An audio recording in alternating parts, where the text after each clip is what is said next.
Now there is a corrected timeline in the Gene Hackman death, and it makes it even more fishy. More fishy. This is the most incredible thing in the world. Everybody's buying it. Everybody just says, okay, must be true.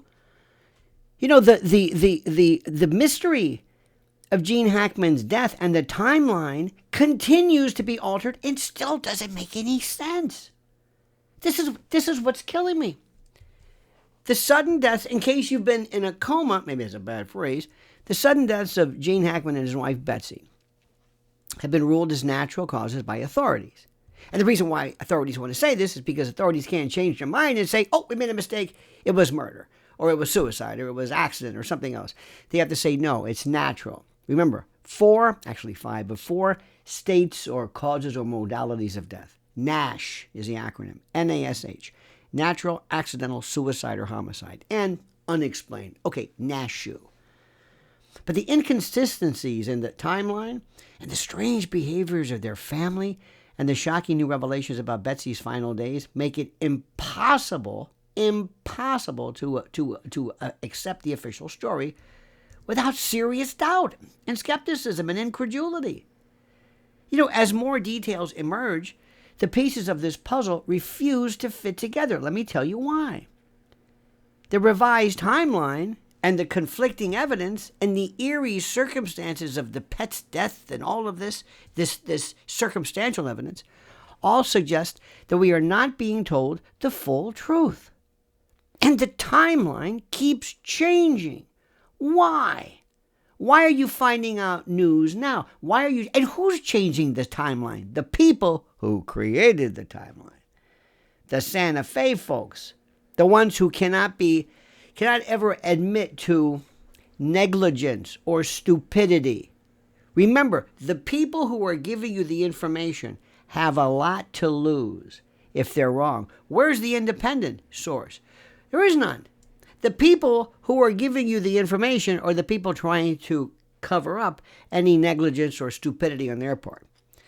Now, authorities initially stated that Betsy Arakawa died on February the 11th. They knew it, and they said it was because of hantavirus,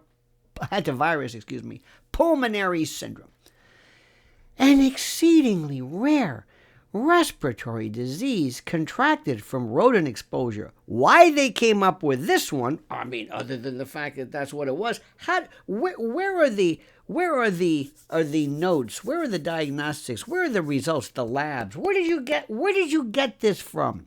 What tissue did you get this from? What lungs from bodies that were theoretically mummified? I don't know. I'm not an expert. But of all the things to come up with, not sudden stroke or heart attack where they say, oh, there you go. Well, that happens. No, hantavirus. Hantavirus. Now, new evidence completely undermines this claim, which is what I've been saying. Let's go back to Dr. Josiah Child of this particular health unit in New Mexico, who revealed that now listen to this, Betsy personally called his clinic on February 12th, one day after her official time of death. She was not seeking treatment for any respiratory issues. In fact, she appeared completely fine over the phone. If Betsy was already dead, and this is axiomatic, on February the 11th, how did she make this call? And the response from law enforcement? Simply updating the timeline. Oops, okay, oh, that doesn't make sense. Okay, then we'll change the timeline. We'll just change the rules. Rather than questioning their initial assumptions. And the most important part is that's not the part that's critical. What's critical is the fact that she called up and she could even speak. That nobody remembers her calling up. Because with the hand days before you would be checking yourself into the hospital. This isn't some little H1N1 COVID kind of flu upper respiratory thing. No.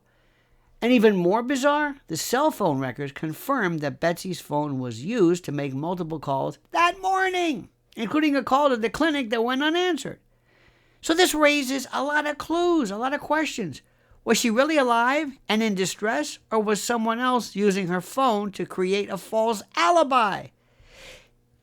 If you don't think this, if this doesn't even enter your mind, you have no business even opining about this.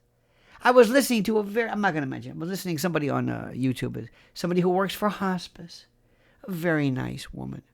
And in times of distress, families usually say, we're not talking about something usual. Think like a crook. Think like a detective. Ask yourself, does this make any sense? Gene Hackman is calling out from the grave saying, pay attention. Follow this. Be suspicious. Be conspiratorial. That's how you get to the bottom of this.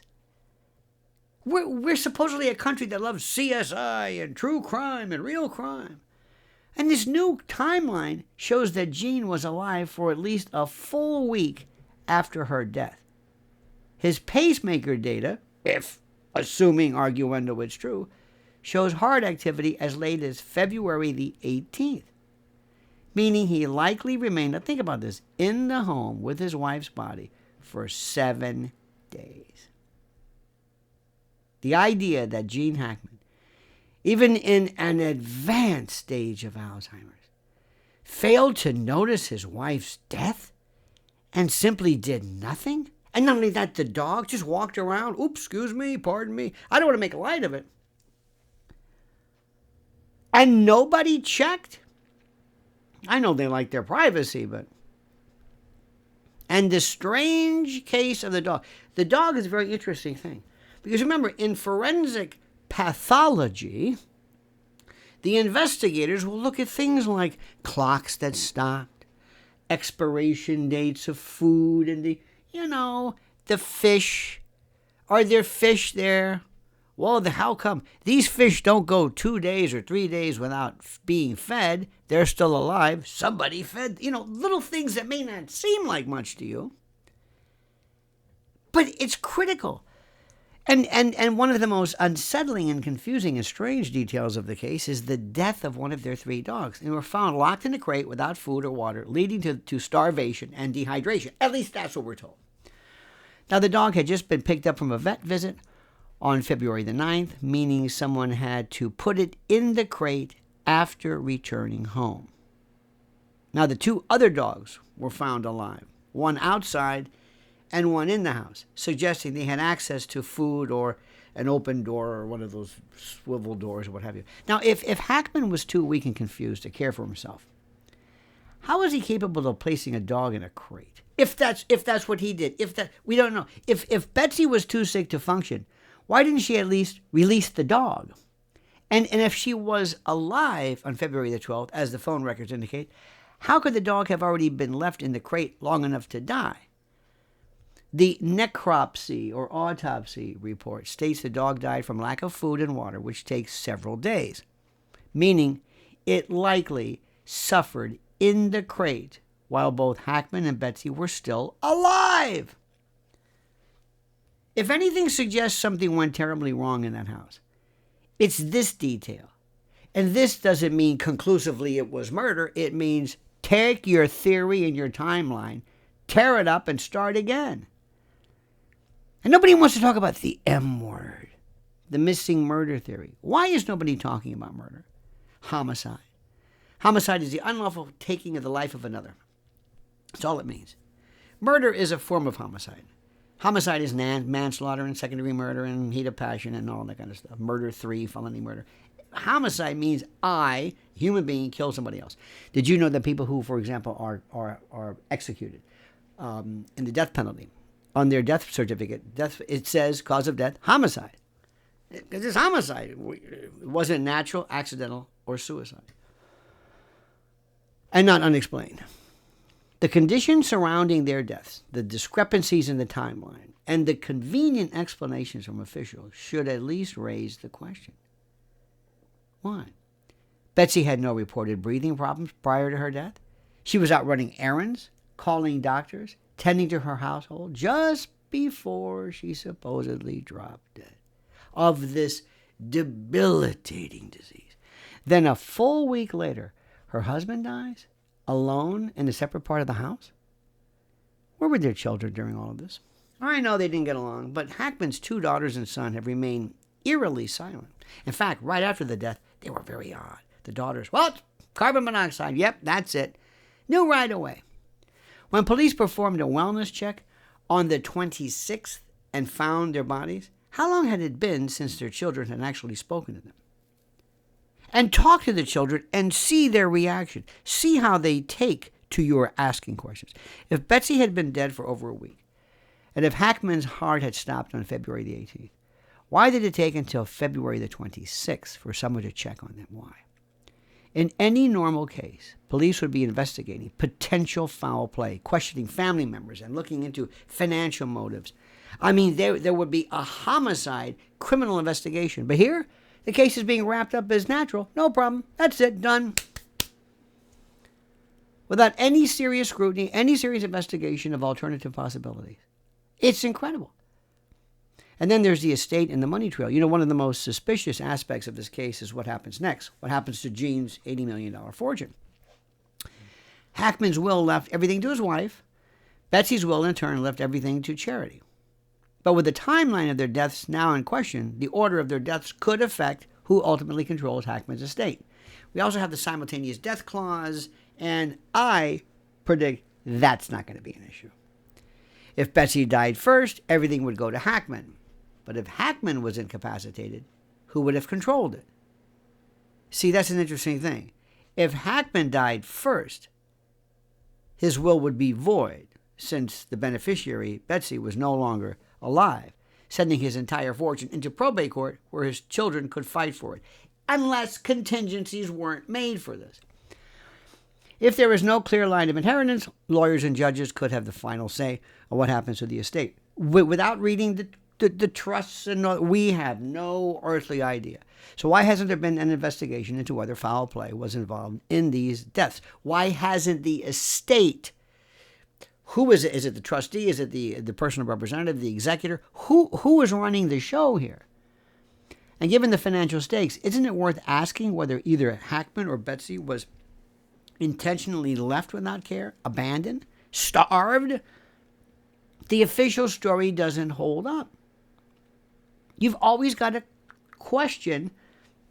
Don't go looking for problems, but trust your questions, your suspicions.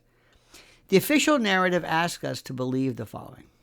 Betsy, who was a healthy 65-year-old, suddenly contracted this rare and fatal disease that is debilitating up to the time of death. Within 24 hours without showing any symptoms beforehand. She's the only person ever to have hantavirus and die like that. No taking me to the hospital, no turning blue, and nothing. And despite being declared dead on the 11th, she made phone calls on the 12th and scheduled a medical appointment. Now, was there foul play? Was somebody with an alibi? I don't know. That's why we have to look into this. Gene Hackman, who had Alzheimer's, but what degree of Alzheimer's? But was still functional enough to go about his life, failed to eat or seek help for an entire week while trapped in his home with his wife's corpse? Are you telling me he forgot to eat? Look, I don't know about Alzheimer's. I have no idea. I'm not an expert. One of their dogs starved to death in a crate while the other 2 survived, despite the fact that someone had just retrieved the crated dog from the vet. And then Hackman, who had no history of sudden deterioration, died of natural causes precisely 1 week after his wife, at a time when his estate's legal future was now in limbo, because it was important for her to die first. Does this sound like a logical series of events? Or does it sound like a case that should be investigated further? I think you know the answer to that. This case deserves more scrutiny. In any true crime investigation, investigators follow the inconsistencies, the money, and the possible motives. Yet in the case of Gene Hackman and Betsy, every official explanation defies common sense. The constantly shifting timeline, the mysterious phone calls, the dog's unexplained death, the financial implications, and the eerie silence from the family all demand further investigation. So why is nobody in the media questioning this? They just sit and repeat. They don't report. They don't care. Why are you afraid to ask a question? Why is everyone so eager to dismiss this as two simple natural deaths when nothing about it makes sense? This isn't just a tragic Hollywood story, and it doesn't matter whether it's Gene Hackman, a movie star, or Eddie Hackman. It's a mystery that deserves real answers. And until we get them, we shouldn't just accept what we're being told. It's that simple. So what do you think? What does your common sense tell you? Answer the questions. Please subscribe to this channel. I'm finding out that 87% of the people that I'm aware of, 87% of the people who watch this channel don't subscribe. Please, I ask you, it means so much to us. We appreciate your support. Please make sure you subscribe. Please make sure you like this video. Hit that little bell so you're notified of live streams and new videos. And whatever you do, I beg, beseech, entreat, importune, and ask that you comment. Comment as you see fit. What do you think happened?